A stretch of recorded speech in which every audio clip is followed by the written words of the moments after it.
The Worshippers by Damon Knight, originally published in Space Science Fiction, March 1953. Narrated by Tom Trussell. 1.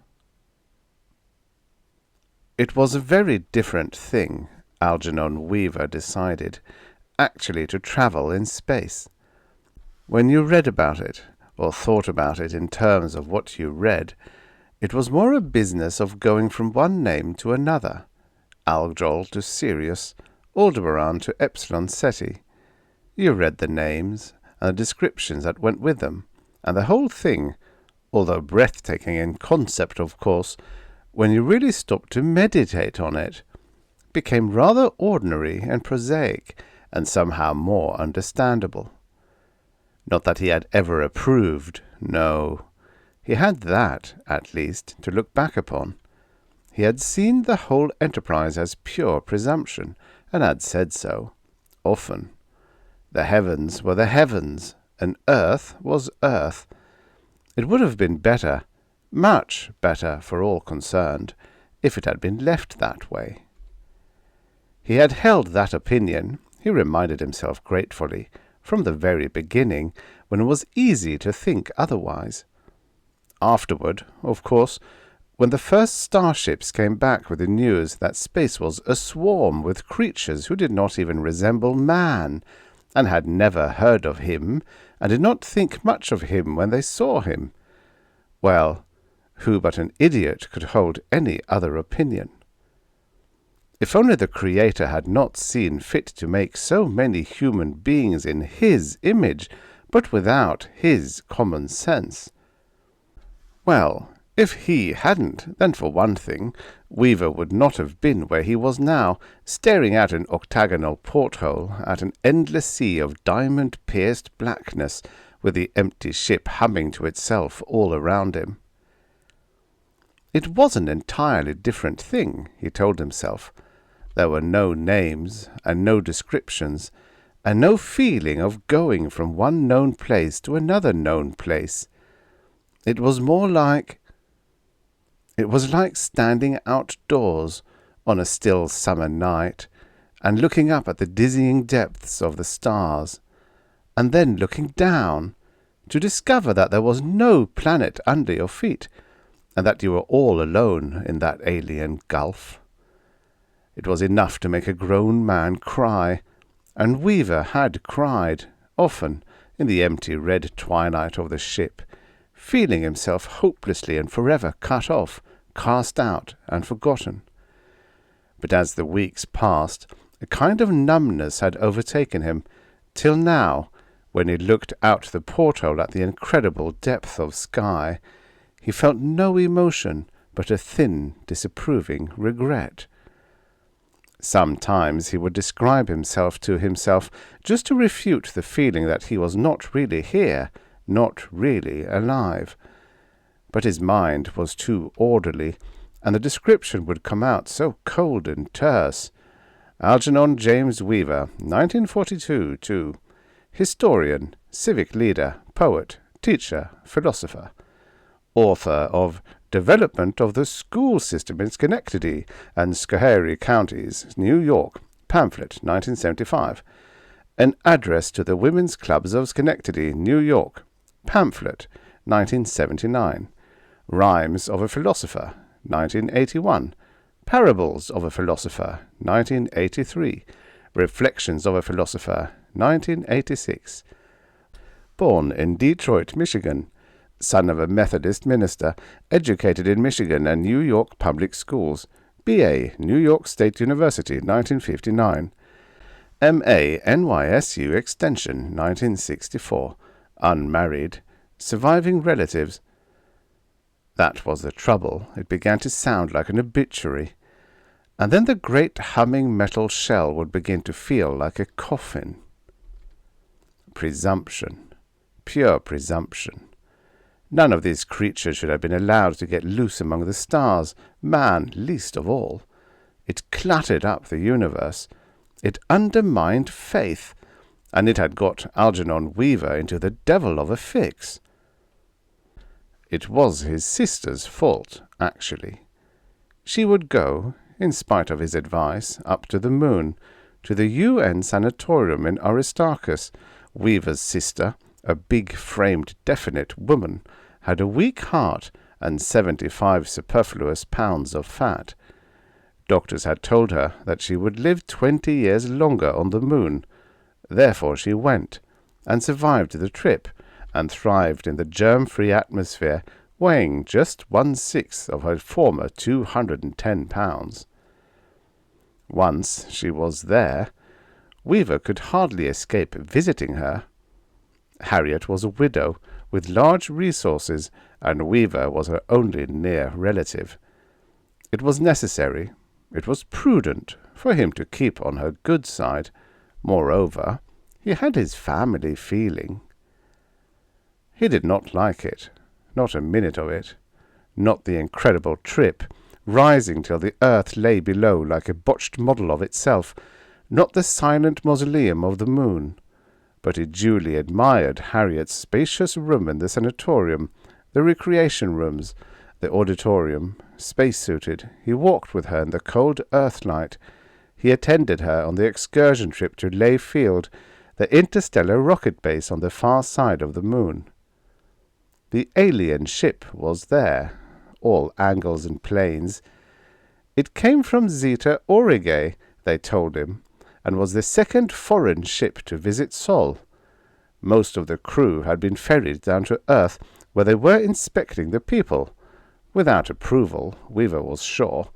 Meanwhile, the remaining crewmen would be pleased to have the sanatorium party inspect him. They went aboard, Harriet and the other 2 women, and 6 men counting the guide and Weaver. The ship was a red-lit cavern. The crewman turned out to be a hairy horror, a 3-foot headless lump shaped like an eggplant, supported by 4 splayed legs and with an indefinite number of tentacles wriggling below the stalked eyes. "They're more like us than you'd think," said the guide. "They're mammals. They have a nervous organization very like ours. They're susceptible to some of our diseases, which is very rare, and they even share some of our minor vices." He opened his kit and offered the thing a plug of chewing tobacco, which was refused with much tentacle-waving, and a cigar, which was accepted. The creature struck the cigar into the pointed tip of its body, just above the 6 beady black eyes, lit it with some sort of flameless lighter, and puffed clouds of smoke like a volcano. "And of course, as you see, they're oxygen breathers," the guide finished. "The atmosphere in the ship here is almost identical to our own. We could breathe it without any discomfort whatever." "Then why don't we?" Weaver thought irritably. He had been forced to wear either a breathing mask or a pressure suit all the time he had been on the moon, except when he had been in his own sealed room at the sanatorium, and his post-nasal drip was unmistakably maturing into a cold. He had been stifling sneezes for the last half-hour. He was roused by a commotion up ahead. Someone was on the floor, and the others were crowding around.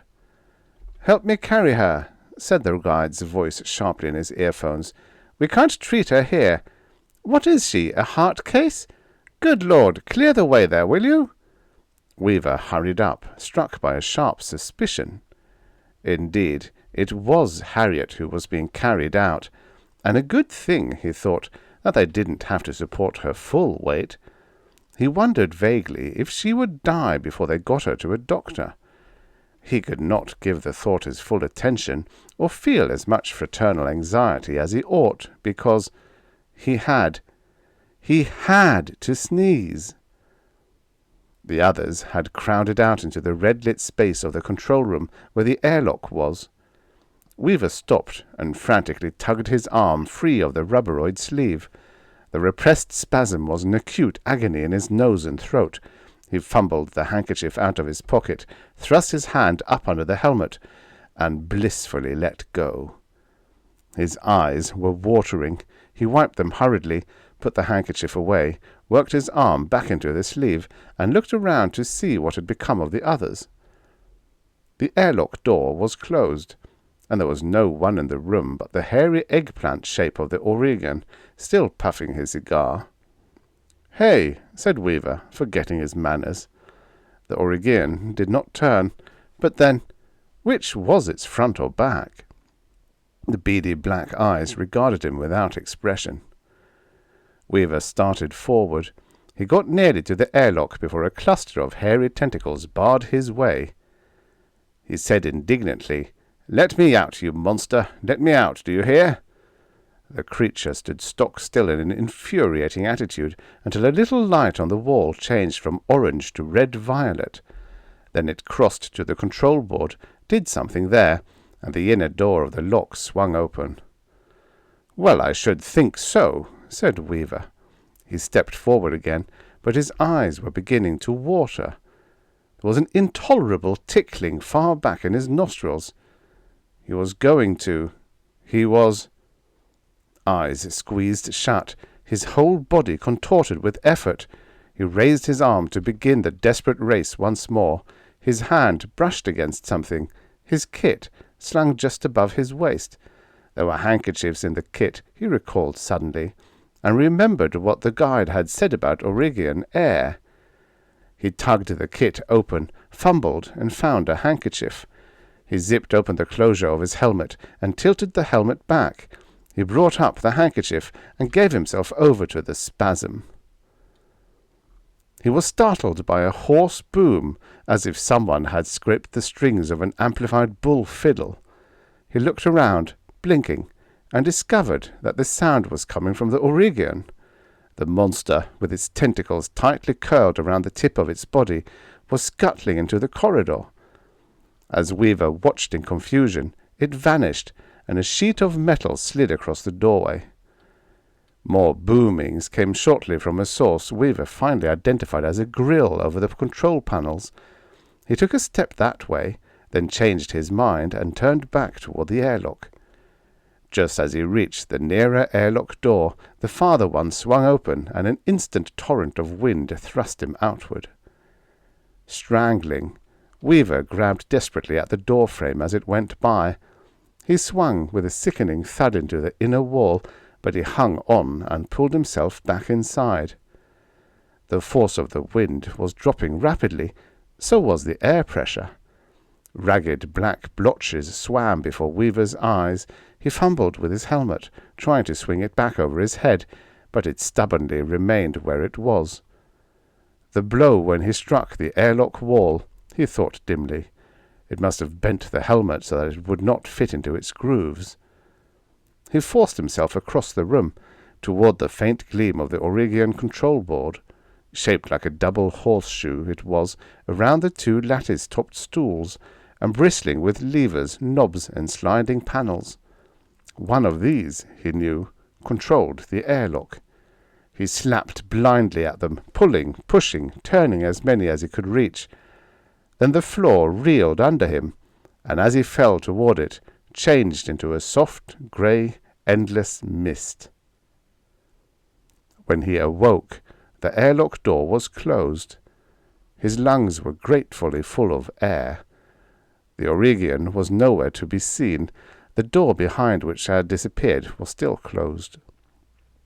Weaver got up, stripped off his spacesuit, and by hammering with the sole of one of the boots, managed to straighten out the dent in the back of the helmet. He put the suit back on, then looked doubtfully at the control board. It wouldn't do to go on pulling things at random. He might cause some damage. Tentatively, he pushed a slide he remembered touching before. When nothing happened, he pushed it back. He tried a knob, then a lever. The inner door of the airlock swung open.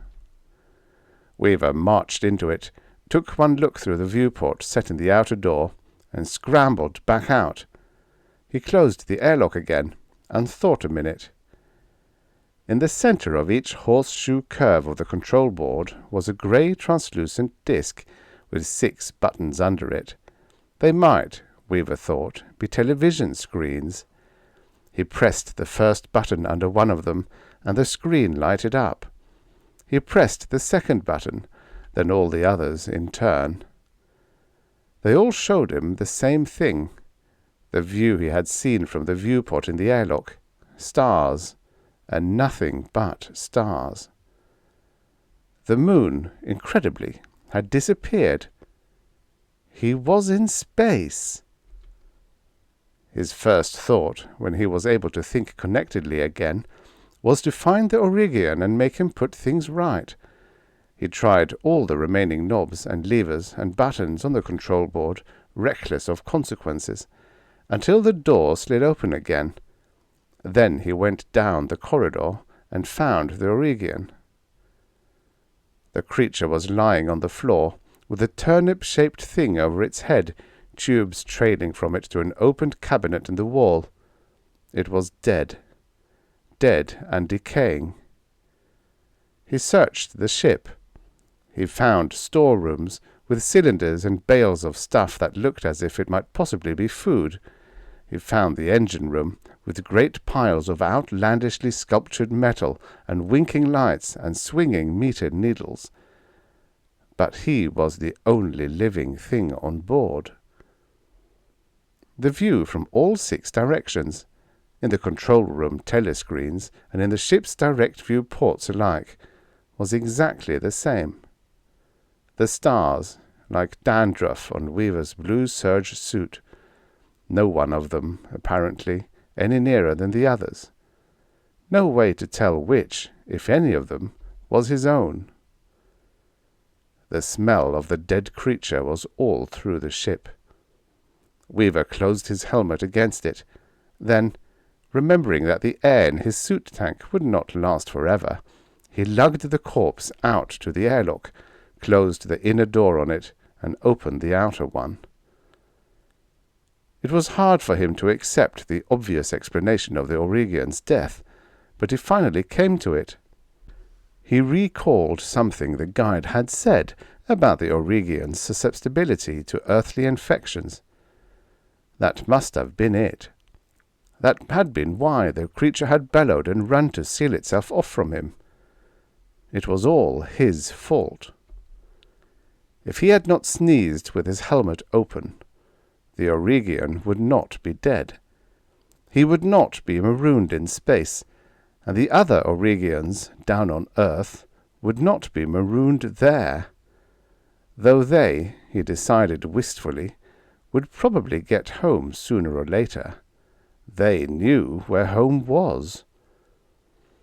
As far as he could, he made himself master of the ship and its contents. He discovered, by arduous trial and error, which of the supposed foods in the storeroom he could eat safely, which would make him sick, and which were not foods at all. He found out which of the control board's knobs and levers controlled the engines, and he shut them off. He studied the universe around him, hoping to see some change. After nearly a month, it happened. One star grew from a brilliant pinpoint to a tiny disk, and each time he awoke it was larger. Weaver took counsel with himself and pasted a small piece of transparent red tape over the place on the telescreen where the star appeared. He scratched a mark to show where the star was on each of the 3 succeeding days. The trail crawled diagonally down toward the bottom of the screen. He knew nothing about astrogation, but he knew that if he were heading directly toward the star, it ought to stay in the same place on his screen. He turned on the engines and swung the steering arm downward. The star crawled toward the center of the screen, then went past. Weaver painstakingly brought it back, and so, in parsec-long zigzags, he held his course. The star was now increasing alarmingly in brightness.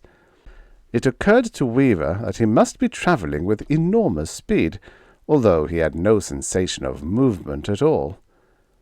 There was a position on the scale around the steering arm that he thought would put the engines into reverse. He tried it, and now he scratched the apparent size of the star into the red tape. First it grew by leaps and bounds, then more slowly, then hardly at all. Weaver shut off the engines again and waited. the star had planets. He noticed their passage in the telescreen, marked their apparent courses, and blithely set himself to land on the one that seemed to be nearest. He was totally ignorant of orbits. He simply centered his planet on the screen as he had done with the star, found that it was receding from him, and began to run it down. He came in too fast the first time, tore through the atmosphere like a lost soul, and frantically out again, sweating in the control room's sudden heat. He turned out in space, and carefully adjusted his speed so that his ship and planet drifted softly together. Gently, as if he had been doing this all his life, Weaver took the ship down upon a continent of rolling greens and browns, landed it without a jar, saw the landscape begin to tilt as he stepped into the airlock, and barely got outside before the ship rolled 10,000 feet down a gorge he had not noticed and smashed itself into a powdering of fragments. 2 days later, he began turning into a god. 2. They had put him into a kind of enclosed seat at the end of a long rotating arm, counterweighted at the opposite side of the aircar proper, and the whole affair swung gently in an eccentric path around and around, up and down, as the aircar moved very slowly forward through the village. All the houses were faced with broad wooden balconies, stained blood-red and turquoise, umber and yellow, gold and pale green. And all of these were crowded to bursting with the blue and white horny chests and the big-eyed faces of the bug things. Weaver swung in his revolving seat past first one level and another, and the twittering voices burst around him like the stars of a 4th of July rocket. This was the 5th village they had visited since the bug things had found him wandering on the mountains. At the first one, he had been probed, examined, and twittered over interminably. Then the aircar had arrived. They had strapped him into this ridiculous seat and began what looked very much like a triumphal tour. Other aircars, without the revolving arm, preceded and followed him. The slowly floating cars and their riders were gay with vari-coloured streamers. Every now and then, one of the bug things in the cars would raise a pistol-like object to fire a pinkish streak that spread out high in the air, and became a gently descending, diffusing cloud of rosy dust. And always the twittering rose and fell as Weaver revolved at the end of the swinging arm. One had to remember, he reminded himself, that earthly parallels did not necessarily apply. It was undignified, certainly, to be revolving like a child on a merry-go-round, while these crowds glared with bright alien eyes, but the important thing was that they had not once offered him any violence. They had not even put him into the absurd revolving seat by force. They had led him to it gently, with a great deal of gesturing and twittered explanation. And if their faces were almost nauseatingly unpleasant, with the constantly moving complexity of parts that he had seen in live lobsters, well, that proved nothing except that they were not human. Later, perhaps, he could persuade them to wear masks. It was a holiday, a great occasion. Everything testified to that. The coloured streamers, the clouds of rosy dust like skyrockets, the crowds of people lined up to await him. And why not? Clearly, they had never before seen a man. He was unique, a personage to be honoured, a visitor descended from the heavens, clothed in fire and glory. Like the Spaniards among the Aztecs, he thought. Weaver began to feel gratified, his ego expanding. Experimentally, he waved to the massed ranks of bug things as he passed them. A new explosion of twittering broke out, and a forest of twig-like arms waved back at him. They seemed to regard him with happy awe. "Thank you," said Weaver graciously. "Thank you." In the morning, there were crowds massed outside the building where he had slept, but they did not put him into the air-car with a revolving arm again. Instead, 4 new ones came into his room after he had eaten the strange red and orange fruits that were all of the bug diet he could stomach, and began to twitter very seriously at him, while pointing to various objects, parts of their bodies, the walls around them, and Weaver himself. After a while, Weaver grasped the idea that he was being instructed. He was willing to cooperate, but he did not suppose for a moment that he could master the bird-like sounds they made.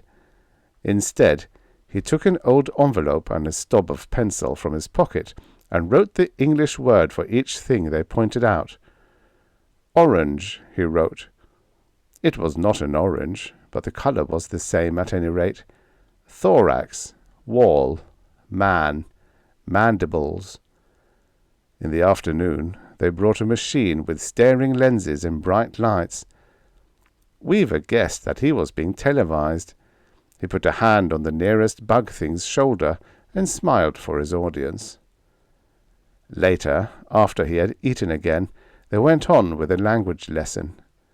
Now it was Weaver who taught, and they who learned. This, Weaver felt, was as it should be. These creatures were not men, he told himself. He would give himself no illusions on that score, but they might still be capable of learning many things that he had to teach. He could do a great deal of good, even if it turned out that he could never return to Earth. He rather suspected that they had no spaceships. There was something about their life, the small villages, the slowly drifting air cars, the absence of noise and smell and dirt, that somehow did not fit with the idea of space travel. As soon as he was able, he asked them about it. No, they had never travelled beyond their own planet. It was a great marvel. Perhaps he could teach them how sometime. As their command of written English improved, he catechized them about themselves and their planet. The world, as he knew already, was much like Earth as to atmosphere, gravity, and mean temperature. It occurred to him briefly that he had been lucky to hit upon such a world, but the thought did not stick. He had no way of knowing just how improbable his luck had been. They themselves were, as he had thought, simple beings. They had a written history of some 12,000 of their years, which he estimated to be about 9,000 of his. Their technical accomplishments, he had to grant, equalled Earth's, and in some cases surpassed them. Their social organization was either so complex that it escaped him altogether, or unbelievably simple. They did not, so far as he could discover, have any political divisions. They did not make war. They were egg-layers, and they controlled their population simply by means of hatching only as many eggs as were needed to replace their natural losses. Just when it first struck Weaver that he was their appointed ruler, it would be hard to say. It began, perhaps, that afternoon in the air-car, or a few days later when he made his first timid request for a house of his own. The request was eagerly granted, and he was asked how he would like the house constructed. Half timidly, he drew sketches of his own suburban home in Schenectady, and they built it, swarms of them working together, down to the hardwood floors and the pneumatic furniture and the picture mouldings and the lampshades. Or perhaps the idea crystallized when he asked to see some of their native dances, and within an hour the dancers assembled on his lawn, 500 of them, and performed until sundown. At any rate, nothing could have been more clearly correct once he had grasped the idea. He was a man, alone in a world of outlandish creatures. It was natural that he should lead. Indeed, it was his duty. They were poor things, but they were malleable in his hands. It was a great adventure. Who knew how far he might not bring them? Weaver embarked on a tour of the planet, taking with him 2 of the bug things as guides, and a third as pilot and personal servant. Their names in their own tongue he had not bothered to ask. He had christened them Mark, Luke, and John. All 3 now wrote and read English with fair proficiency. Thus Weaver was well served. The trip was entirely enjoyable. He was met everywhere by the same throngs, the same delight and enthusiasm as before, and between villages there seemed to be nothing on the planet that could be called a city. The rolling green countryside, dotted with bosquets of yellow and orange-flowered trees, was most soothing to the eye. Weaver noted the varieties of strangely shaped and coloured plants, and the swarms of bright flying things, and began an abortive collection. He had to give it up for the present. There were too many things to study. He looked forward to a few books to be compiled later, when he had time, for the guidance of Earthmen at some future date. The flora of Terra Nova, the fauna of Terra Nova. All that was for the distant future. Now he was chiefly concerned with the Terra Novans themselves, how they lived, what they thought, what sort of primitive religion they had, and so on. He asked endless questions of his guides, and through them of the villagers they met, and the more he learned, the more agitated he became. "But this is monstrous," he wrote indignantly to Mark and Luke. They had just visited a house inhabited by 17 males and 12 females.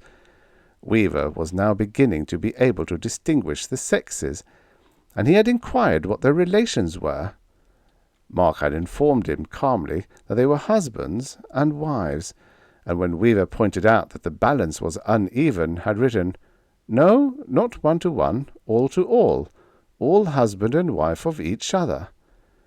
Mark held Weaver's indignant message up to his eyes with one many-jointed claw, while his other 3 forelimbs gestured uncertainly. Finally he seized the notepad and wrote, "Do not understand monstrous, please forgive. They do for more change, so not to make each other have tiredness." Weaver frowned and wrote, "Does not your religion forbid this?" Mark consulted in his own piping tongue with the other 2. Finally he surrendered the notepad to Luke, who wrote, "Do not understand religion to forbid. Please excuse. With us many religion. Some say spirits in flower, some say in wind and sun, some say in ground. Not say to do this, not to do that. With us all people the same. No one tell other what to do." Weaver added another mental note to his already lengthy list. Build churches. He wrote, "Tell them this must stop." Mark turned without hesitation to the silently attentive group and translated. He turned back to Weaver and wrote, "They ask, please, what to do now instead of the way they do." Weaver told him, "They must mate only 1 to 1, and for life." To his surprise, the translation of this was greeted by unmistakable twitterings of gladness. The members of the adulterous group turned to each other with excited gestures, and Weaver saw a pairing-off process begin, with much discussion. He asked Mark about it later, as they were leaving the village. "How is it that they did this thing before, for more variety, as you say, yet seem so glad to stop?" Mark's answer was, "They very glad to do whatever thing you say.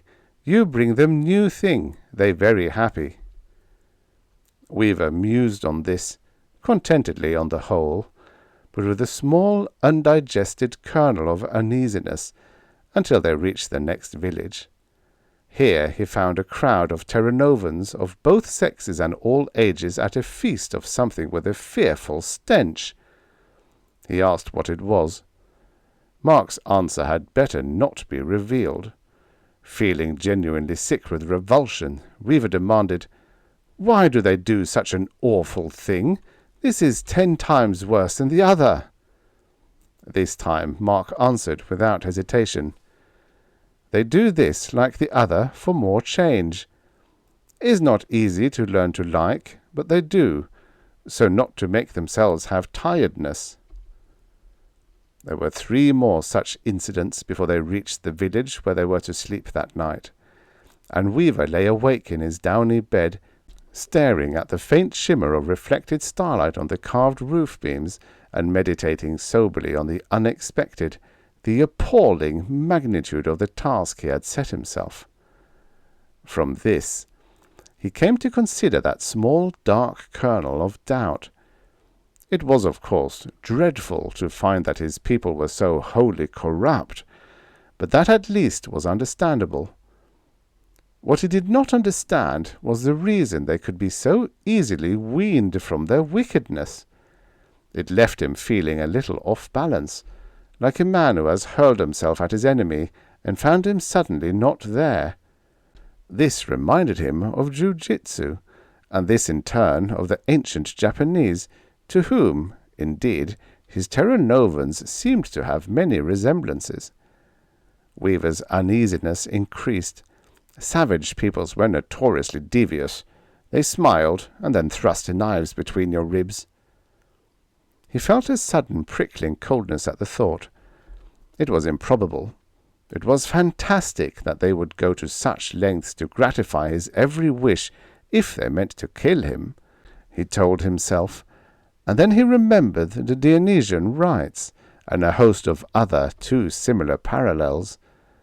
The king for a day or a year, who ruled as an absolute monarch and then was sacrificed. And, Weaver remembered with a stab of panic, usually eaten. He had been on Terra Nova for a little over a month by the local calendar. What was his term of office to be? 2 months? 6? A year? 10 years?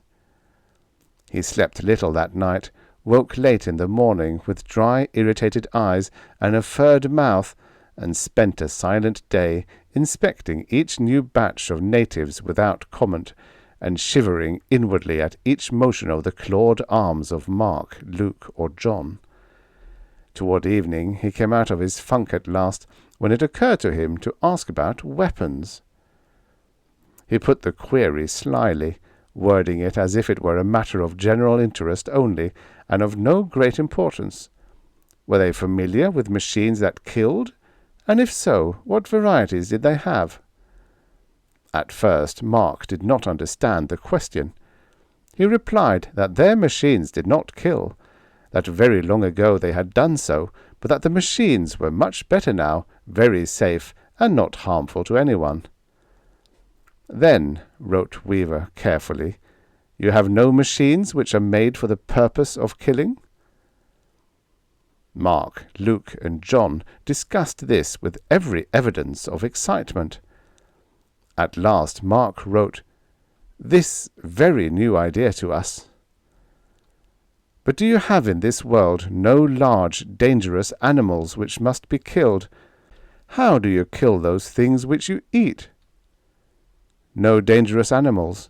We kill food things, but not use machines. Give some things food which make them die. Give some no food, so they die. Kill some with heat. Some eat alive." Weaver winced with distaste when he heard this last, and was about to write, "This must stop," but he thought of oysters, and decided to reserve judgment. After all, it had been foolish of him to be frightened last night. He had been carried away by a chance comparison which, calmly considered, was superficial and absurd. These people were utterly peaceful, in fact, spineless.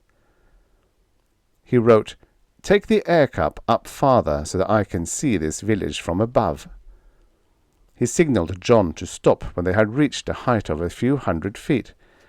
From this elevation he could see the village spread out beneath him like an architect's model, the neat cross-hatching of narrow streets separating the hollow curves of rooftops, dotted with the myriad captive balloons launched in honor of his appearance.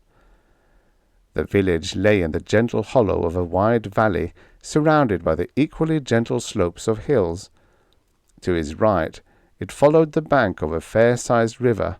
In the other three directions the checkered pattern ended in a careless, irregular outline and was replaced by the larger pattern of cultivated fields.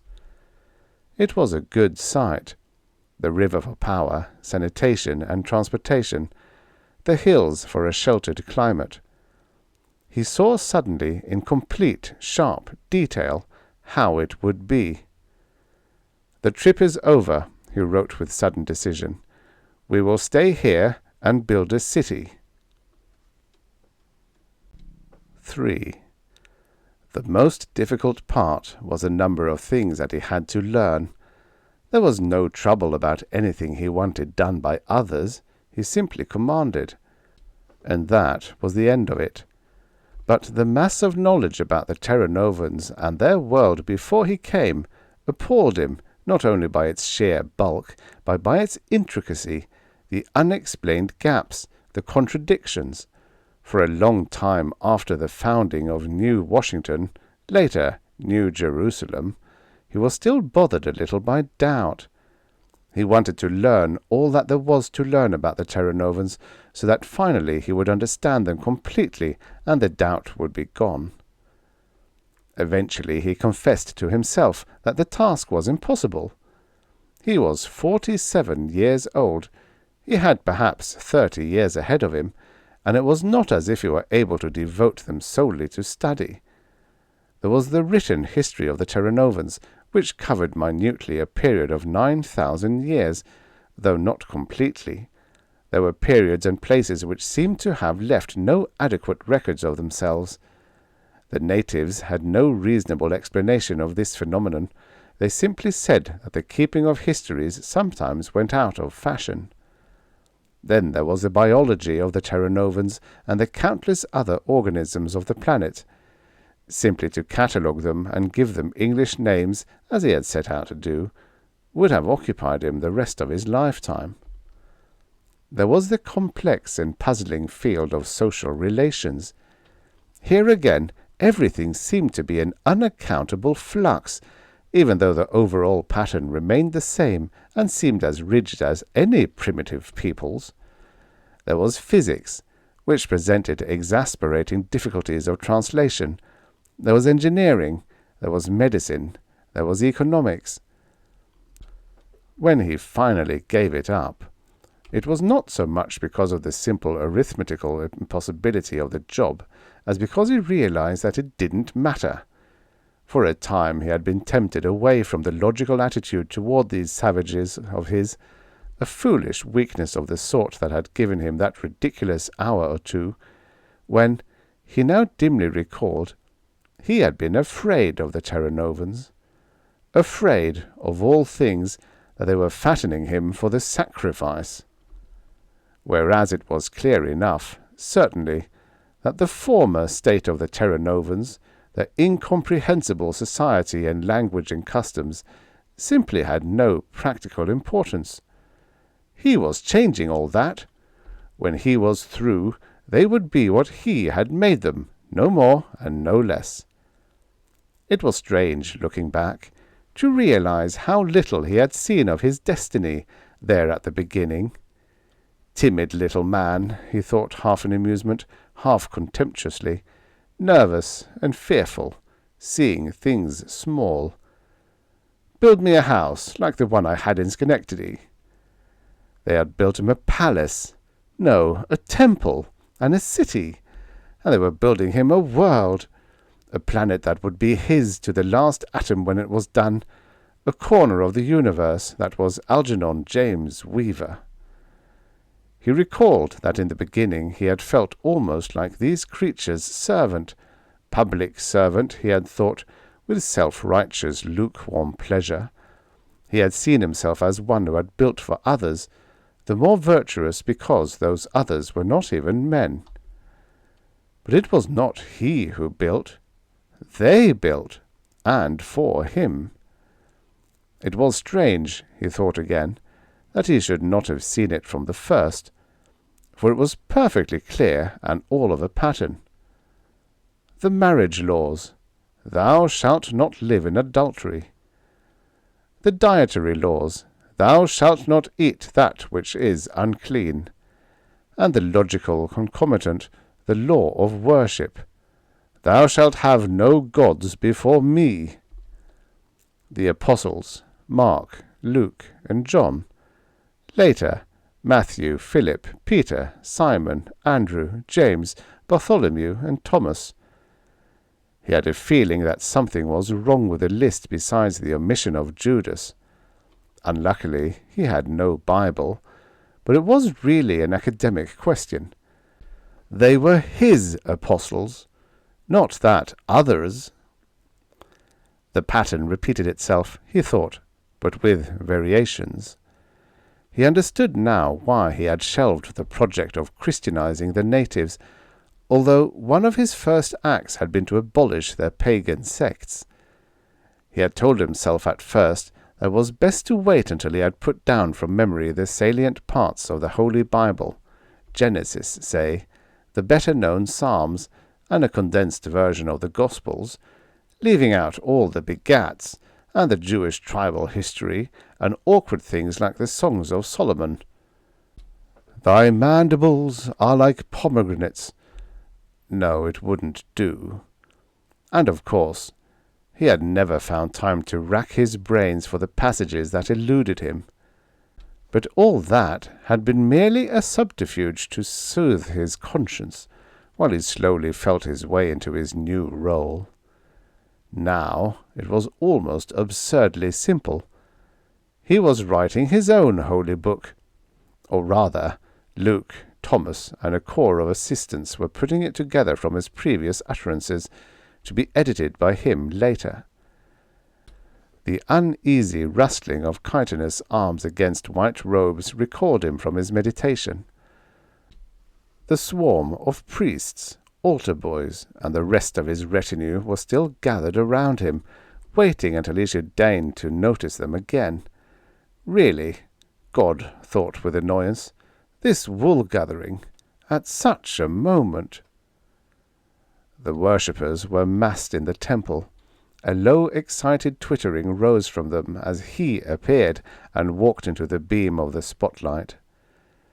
The dark lenses of television cameras were focused on him from every part of the balcony at the rear of the hall. The microphones were ready.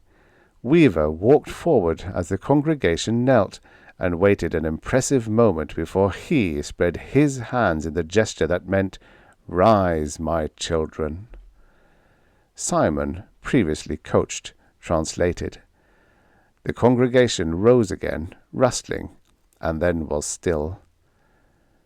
At a signal from Simon, the choir began a skirling and screeching which the disciples warranted to be music, religious music, composed to fit the requirements he had laid down. Weaver endured it, thinking that some changes must come slowly. The hymn wailed to an end, and Weaver gripped the lectern, leaning carefully forward toward the microphones. "My children," he began, and waited for Solomon's twittering translation. "You have sinned greatly," twitter, "and in many ways," twitter, "but I have come among you," twitter, "to redeem your sins," twitter, "and make them as though they had never been," twitter. He went on to the end, speaking carefully and sonorously. It was not a long sermon, but he flattered himself that it was meaty. At the end of it, he stepped back a pace and folded his arms in their long white silk sleeves across his chest. Simon took over now, and so far as Weaver could judge, he did well. He recited a litany which Weaver had taught him, indicating by gestures that the congregation was to repeat after him every second speech. The low chirping welled from the hall, a comforting, warming sound, almost like the responses of a human congregation. Weaver felt tears welling to his eyes, and he restrained himself from weeping openly only by a gigantic effort. After all, he was a god of wrath, but the love which swept toward him at this moment was a powerful thing to gainsay. When it was all over, he went back to his sanctum, dismissed all his retinue except his regular assistants, and removed the ceremonial robes. "The people responded well," he said. "I am pleased." Simon said, "They will work hard to please you, Master. You bring great happiness to them." "That is well," said Weaver. He sat down behind his great desk, while the others stood attentively below him in the sunken foresection of the sanctum. "What business have you for me today?" "There is the matter of the novel, Master," said Mark. He stepped forward, mounted the single step to Weaver's dais, and laid a sheaf of papers on the desk. "This is a preliminary attempt which one called Peter Smith had made with my unworthy help." "I will read it later," Weaver told him. It was poor stuff, no doubt. What else could one expect? But it was a start. He would tell them what was wrong with it, and they would try again. Literary criticism, armaments, tariffs, manners. There was no end to it. What else? Luke stepped forward. "The plans for the large weapons you commanded your servants to design, Master." He put 3 large sheets of parchment on the desk. Weaver looked at the neat tracery on the first and frowned. "You may come near me," he said. "Show me how these are meant to operate." Luke pointed to the first drawing. "This is the barrel of the weapon, Master," he said. "As you commanded, it is rifled so that the missile will spin. Here the missile is inserted at the breech according to your direction. Here is the mechanism which turns and aims the weapon, as you commanded. It is shown in greater detail on this second sheet. And here, on the third, is the missile itself. It is hollow and filled with explosive powder, as you ordered, and there in the tip a device which will attract it to the target." Weaver gravely nodded. "Has it been tested?" "In models only, Master. If you direct, the construction will begin at once." "Good. Proceed. How many of these can you make for me within a month?" Luke hesitated. "Few, Master. At first all must be done by hand methods. Later it will be possible to make many at a time, 50 or even 100 in 1 month. But for the first 2 or 3 months, Master, 2 weapons in a month is all that your unworthy servants can do." "Very well," said Weaver. "See to it." He turned and examined the large globe of the planet which stood on his desk. Here was another product of his genius. The Terranovans had scarcely had maps worthy of the name before his coming. The 3 major continents trailed downward like fleshy leaves from the North Pole.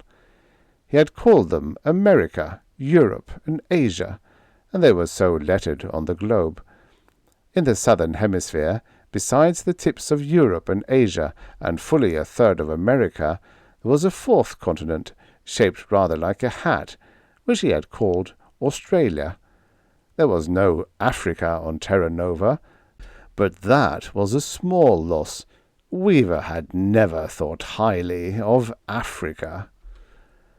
The planet itself, according to the experts who had been assigned the problem, was a little more than 10,000 miles in diameter. The land area, Weaver thought, probably amounted to more than 50 million square miles. It was a great deal to defend, but it must be done. "Here is your next assignment," he told Luke. "Put a team to work on selecting and preparing sites for these guns when they are built. There must be 1 in every 1,000 square miles." Luke bowed and took the plans away. For otherwise, Weaver thought somberly, another ship might land some day. And how could I trust these children not to welcome it? Sunlight gleamed brilliantly from the broad white marble plaza beyond the tall portico. Looking through the windows, he could see the enormous block of stone in the center of the plaza, and the tiny robot aircar hovering near it, and the tiny ant shapes of the crowd on the opposite side. Beyond, the sky was a clear, faultless blue. "Are you ready now, Master?" asked Luke. Weaver tested his limbs. They were rigid and almost without sensation. He could not move them so much as the fraction of an inch. Even his lips were as stiff as that marble outside.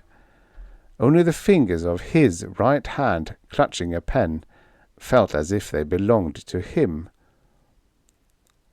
A metal frame supported a notepad where his hand could reach it. Then he wrote, "Yes, proceed with the statue." Luke was holding a tiny torpedo-shaped object that moved freely at the end of a long jointed metal arm. He moved it tentatively toward Weaver's left shoulder.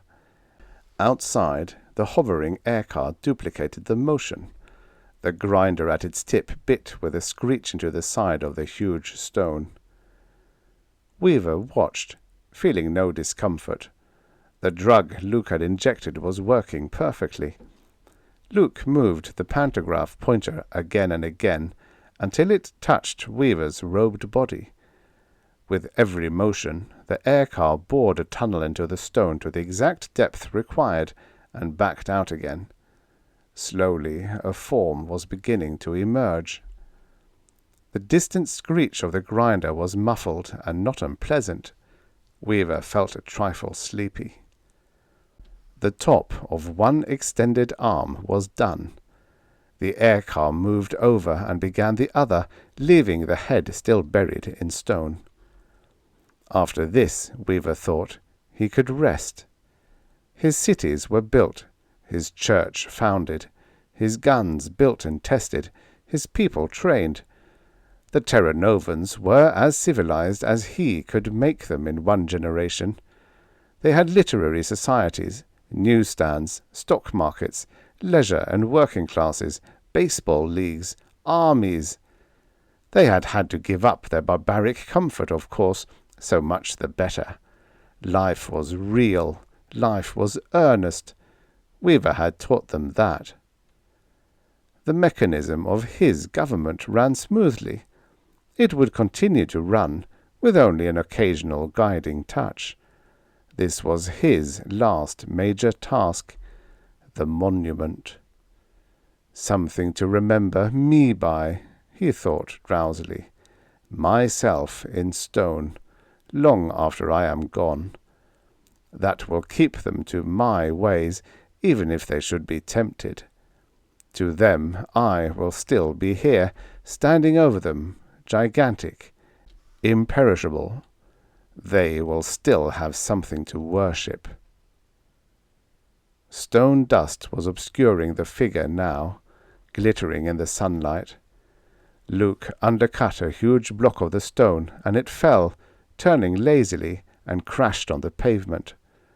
Robot tractors darted out to haul the pieces away.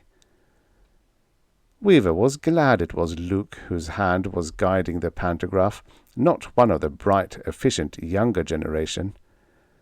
They had been together a long time, Luke and he, almost 10 years. He knew Luke as if he were a human being, understood him as if he were a person, and Luke knew him better than any of the rest, knew his smiles and his frowns, all his moods. It had been a good life. He had done all the things he set out to do, and he had done them in his own time and his own way. At this distance, it was almost impossible to believe that he had once been a little man among billions of others, conforming to their patterns, doing what was expected of him. His free hand was growing tired from holding the pen.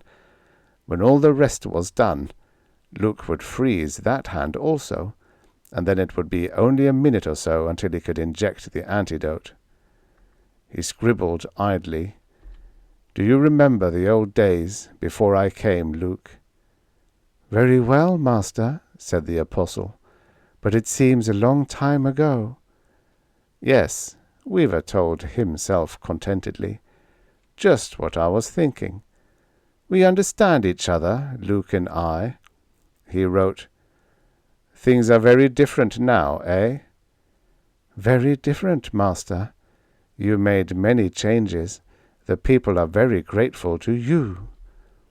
He could see the broad outlines of the colossal figure now, the arms, in the heavy ecclesiastical sleeves, outstretched in benediction, the legs firmly planted, but the bowed head was still a rough, featureless mass of stone, not yet shaped. "Do you know," Weaver wrote on impulse, "that when I first came, I thought for a time that you were savages who might want to eat me." That would startle Luke, he thought. But Luke said, "We all wanted to, very much. But that would have been foolish, master. Then we would not have had all the other things. And besides, there would not have been enough of you for all." The aircar screeched, driving a tunnel along the edge of the parted vestments. God felt a cold wind down the corridor of time. He had been that close, after all. It was only because the natives had been cold-bloodedly foresighted that he was still alive. The idea infuriated him, and somehow he was still afraid. He wrote, "You never told me this. You will all do a penance for it." Luke was dabbing the pointer carefully at the bald top of Weaver's head. His horny, complicated face was unpleasantly close, the mandibles unpleasantly big even behind his mouth veil. Luke said, "We will, very gladly, except that perhaps the new ones will not like it." Weaver felt bewildered.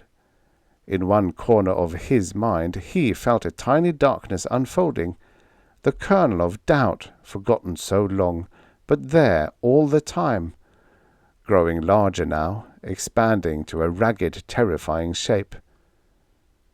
He wrote, "What do you mean? Who are the new ones?" Luke said, "We did not tell you. We knew you would not like it. A spaceship landed in Asia 2 months ago. There are 3 people in it. One is sick, but we believe the other 2 will live. They are very funny people, master." The pantograph pointer moved down the side of God's nose, and another wedge of stone fell in the plaza. "They have 3 long legs, and a very little body, and a head with 1 eye in front and 1 behind. Also, they have very funny ideas. They are horrified at the way we live, and they are going to change it all around."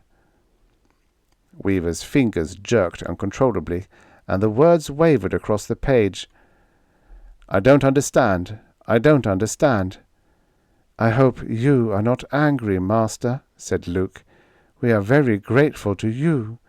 When you came, we were desperately bored.